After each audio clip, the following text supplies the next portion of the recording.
Good morning, Paul Campanis here. It's February 16th, Saturday, and we're here at Holt Road, Nashville, Tennessee, United States. Thanks for tuning in to us. What we're going to be talking about is healthy lifestyles. So this is called the Nashville Nutritarian effort here. So this video is sort of an effort to build community around healthy lifestyles in Nashville, but we'll be videotaping these events and having them up online for people all over the world to watch.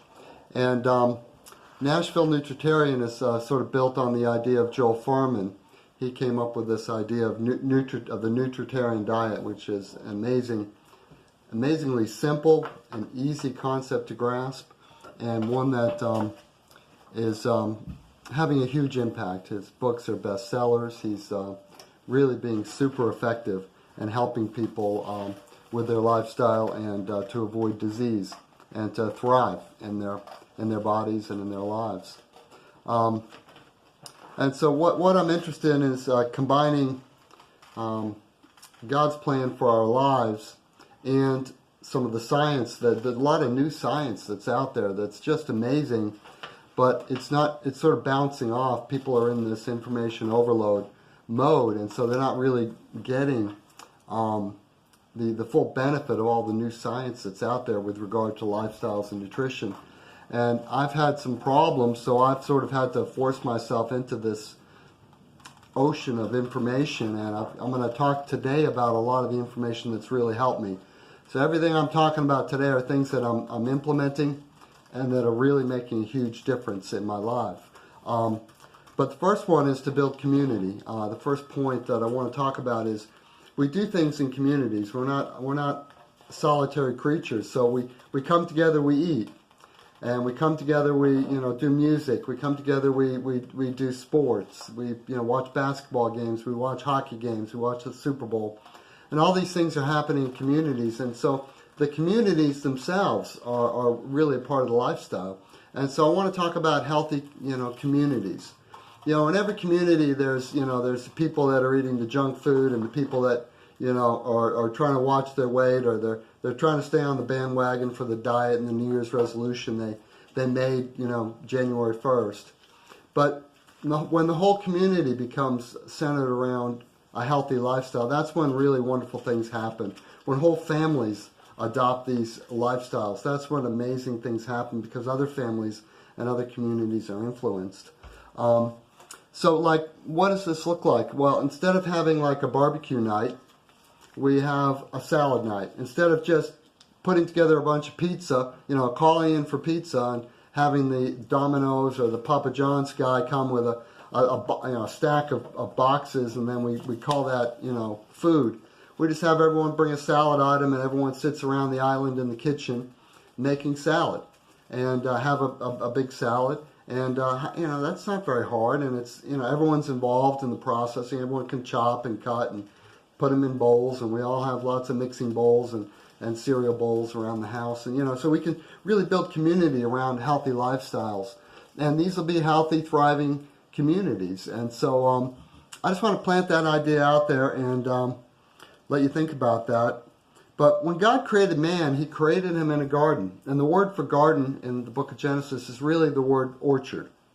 And so, fruit and vegetables was really a huge part of the plan from the very, very beginning. And that's why we thrive so well with fruits and vegetables. And one of the ways I learned this is I got on a website called chronometer.com, where I would put my, because I was having a lot of trouble with my weight at the time. And so I put everything I eat, I'd put into Chronometer. And then I would eat a lot, and I'd have thousands of calories in there. And then I looked at nutrition, and it was hardly any nutrition. I was like, what's going on here? And then I'd eat one carrot, and then all of a sudden my nutrition doubled. So I got 2,000 calories of nothing over here, and then one carrot, which is maybe 20, 30 calories. And it's doubled the nutrition. It's more than the nutrition I ate from all the other food. And so the light bulb went off in my head, and I said, well, hey, maybe I should eat more carrots. And then that snowball rolled down the hill, and and that's sort of where I am today. But it's an amazing thing to take care of the body the way it was designed to be taken care of. And I'm going to go into that in great detail. It's something that young people need to pay attention to, because a lot of you athletes out there, we just watched a fantastic basketball game last night where Ravenwood just had an amazing game. But a lot of these young people, they can really benefit from this, because eating the way that we were designed and created to eat will cause amazing things to happen in your body. And you will start to run faster and jump higher and heal from disease. And it's really a glorious thing, especially when you're my age and you're running faster and jumping higher. That's really the fact that you're running and jumping anyways. I'm 57. And also just the relief that you get from various diseases. And I'm going to talk about that. So many of our friends and families are being diagnosed and are having to go to the emergency room and are just coming down with cancer, with heart disease, Alzheimer's, diabetes, arthritis. And these diseases are generally caused by unhealthy lifestyles. And modern science now is really catching up. And they're coming out with study after study after study, but we're all so busy and we're all so confused, and there's so many salesmen out there pushing misinformation and trying to get you to buy their nutritional products and so forth. At Nashville Nutritarian, we're not selling anything. That's not the focus at all. The focus is we want to be healthy, and we want our friends to be healthy, and we want to live in a healthy community where people understand the basics of health. But these diseases can be prevented by a healthy lifestyle, and lifestyle changes seem very, very intimidating. At first, when we start talking about the finer points of what to eat and what not to eat, and it's going to be really hard. It's a hard teaching, but as we do it together and as we work together and as we really understand, there's a saying that men perish for lack of knowledge. And that's exactly what we're seeing here. We're seeing people that don't have basic knowledge about lifestyle, and it's killing them, and they're dying, and they're falling off. And I want to be a survivor. I want to survive. I want to thrive. And I want my wife, and I want my kids, and I want all my friends and family, and people I go to church with, people I play sports with, everyone in my sphere of influence. I want them to thrive. And it's not something I talk about all the time. That's why it's so good to do a video like this, because I can give you the long version without, sort of dominating the, I don't like, when someone sat there and eating 5 pieces of pizza and then they want to talk about their diet. It's not a good teaching moment. But right now you can sort of take this in tolerable doses, shall we say. But I'll just go through, and it's a fairly long list of all the things that were breaking in my body, all the things that were going wrong. The first thing that I started to notice was arthritis. And so my mouse finger was locking up. And so in the morning, I couldn't bend it. If I bent it, it would go out of joint. It would be, it'd be unbelievably painful. And then after a few minutes, it would warm up. And because I was working at the computer all the time, and that was the finger I clicked the mouse with. So I moved my mouse to the other side, and then that totally got better. And I haven't had any problems like that since I adopted a healthy lifestyle.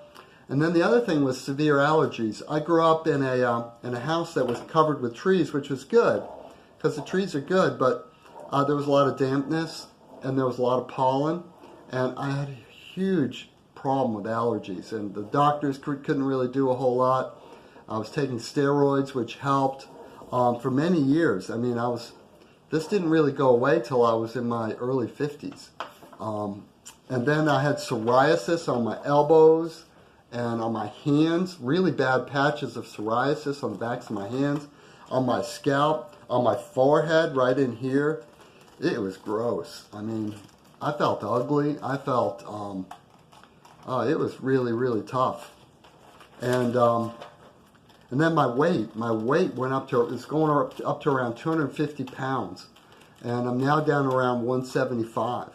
And so just tons of weight was every year that I'd step on the scale and I'd be putting more and more weight. And every month it'd be another pound or two. And I was just I felt like a ticking time bomb, like I was going to explode. It was a horrible feeling. And then my cholesterol was really through the roof. And I'm just going to turn this around a sec just to see if this is going. Yeah, we're going good here. My cholesterol was around 270, and now it's down to 150. No, I'm not on any statins or cholesterol medicine. And the statins, I have a problem with people's short-term memory. I've had friends. There's a friend who I go to the gym with, and his short-term memory has had a lot of problems because of the statins. They affect your brain, and they can cause problems with memory. Just Google that, and you'll see. And then I had high blood pressure. They wanted to put me on high blood pressure and medicine, and my blood pressure was like 140 over like 100, and now it's down. If I go in and check it at the supermarket, they have those little stations. It'll be down below 100 on many days. I mean, it's really, really low, and it's borderline low, which I feel great. I don't feel like I'm having a problem. I drink a lot of water, and that helps keep it up. But I've gotten input on that from my daughter, who's a nurse. And then I had problems with my ears. My ear canals were always blocked, and I was always itching my ears, getting Q-tips, and it was awful. And they're always blocked, and they're always itching, and I just scratch them, and it's just, it's like how you see dogs do that. And I know this is really hideous stuff. Sorry about that, but I just got to be honest, with what was going on. That was really hard, and it was affecting my hearing. And my hearing's not great because, I like to woodwork, and I have, used a lot of woodworking machines too loud and without hearing protection in the past. But I was always really blocked up in my ears and my nose, and I was always having to carry a handkerchief around, so I could blow my nose, and it would just come on me, and it was just really dreadful. And it was very antisocial too, not being able to hear well, and then excuse me, I got to blow my nose, and people would, it was tough. It was tough in many ways, and on many levels. And I had warts, I had skin tags all over my neck and my hands and my body, and that was really rough. And I don't know what causes that, but it's greatly alleviated. I still got one or two teeny weeny ones on my neck, but then I had blood sugar issues. My blood sugar was just going up and down, up and down. Sometimes I'd have to lie down because I was so dizzy and tired from just some sugar I ate. And then I had neuropathy in my hands, where my hands and my feet would tingle, and that that might have been diabetes. I don't know what that was, but that was pretty scary. And at night, it was really hard to sleep because it would be so painful. I was snoring, which also, that means I wasn't breathing well when I was sleeping. And it's hard to sleep well if you're not breathing well. And I was driving my wife crazy, and that's gone. She says I don't snore anymore.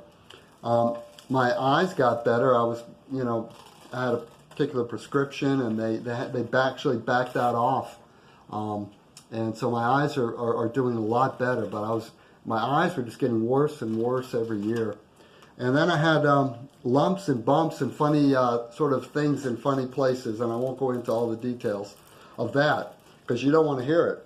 But I think they were tumors and just sort of growths, these funny places. And it was really rough. And then I was getting thyroid problems in here. I get really swollen thyroid. I don't know what caused that. But again, no fun and a bit alarming. I mean, you feel like you're going to die. It's not fun. Life isn't a joy. And then my personality also changed a lot with this, and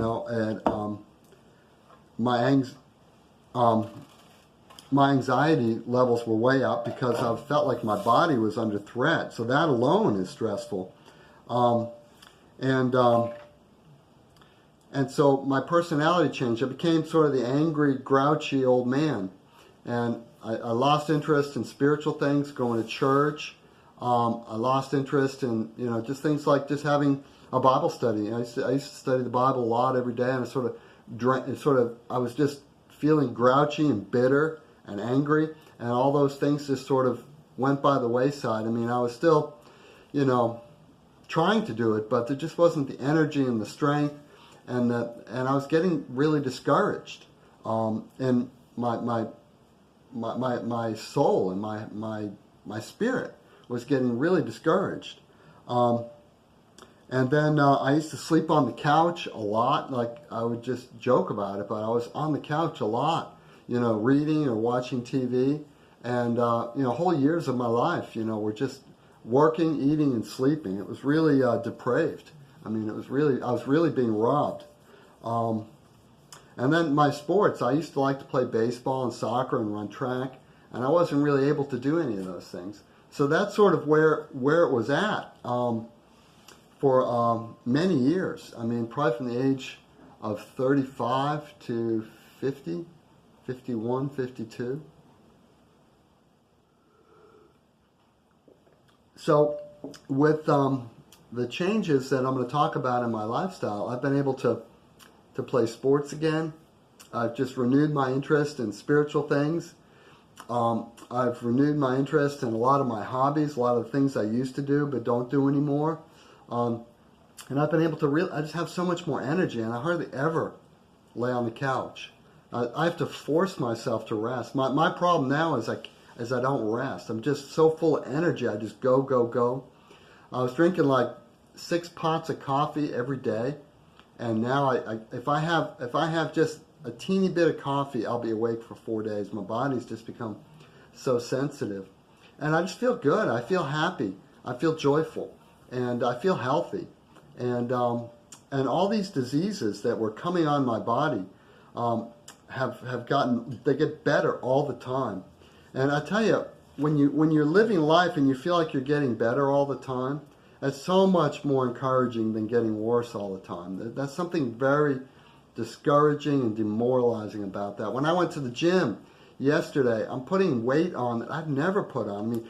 I mean, not weight as in gaining weight. I mean, on the weights that I'm lifting, and I'm just like, I feel like it just feels like, wow, this is amazing. Like, there's this one weight that one machine, I can do all the weight on the machine. It's like they need to put new weights on the machine just because I'm getting so strong.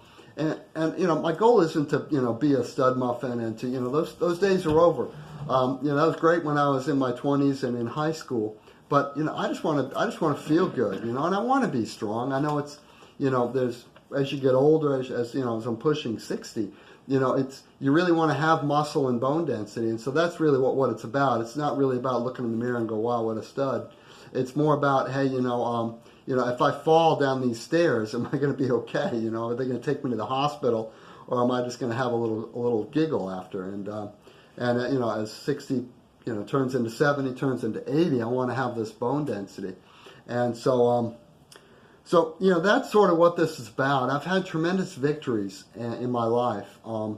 And I want to share them, but I don't want to it's very hard when I'm in social groups and at church and, at different parties and things that I go to talk about, wow, how great I'm doing, because, everyone else is struggling.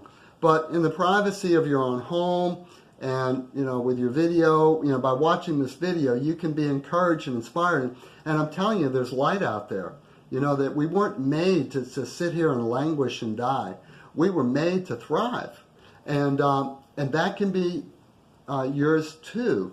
You can learn what I've learned, and everyone's health journey is different. My wife's on a health journey, and she's thriving, and she does a lot of things different. So the next 6 sections here are going to be looking at the kitchen. So I've got this sort of broken into the kitchen and the garden. And, most of you guys won't have a garden, and I get that. And most of you guys, you just need to know what your next step is in the kitchen. So I'm going to do a lot of things in the kitchen, talking about the kitchen. I'll be walking around the kitchen, looking in my fridge, and just giving you an idea of, and write down 1 or 2 things you can do today. That's all you do. We all have a next step. I mean, if I had watched this video of myself, 5 years ago, I would have said, I would have just been totally overwhelmed and not done a thing, and said, I can't hack that. No way. I'd rather, go on with what I'm doing. But we're going to talk about some really exciting things: how to beat your hunger, how to deal with the food aspect of it, what hunger really is and what hunger isn't. A lot of us are eating when we're not hungry. And then, I think probably one of the most important things that Joel Fuhrman's come out with lately in his new book is the idea of foods becoming drugs, and when foods act like drugs. And when we understand that, we'll know. We'll know how to defeat that monster that's and that giant that comes after us. So we can all thrive together, and in a wonderful, vibrant community. And I need you guys. I mean, everyone out here, I need your comments, encouragement. If you've learned, I'm sure in your health journey you've learned things that I had no idea about. And just chime in, put it in the comments, hit me on Facebook, whatever. But we can all thrive together, or we can end up in the ICU together. It's our choice. It really is. And it's that simple, and it's that important. So thank you for watching, and I'm going to stop this video, and we'll start the next section here in a few minutes. Thank you for watching.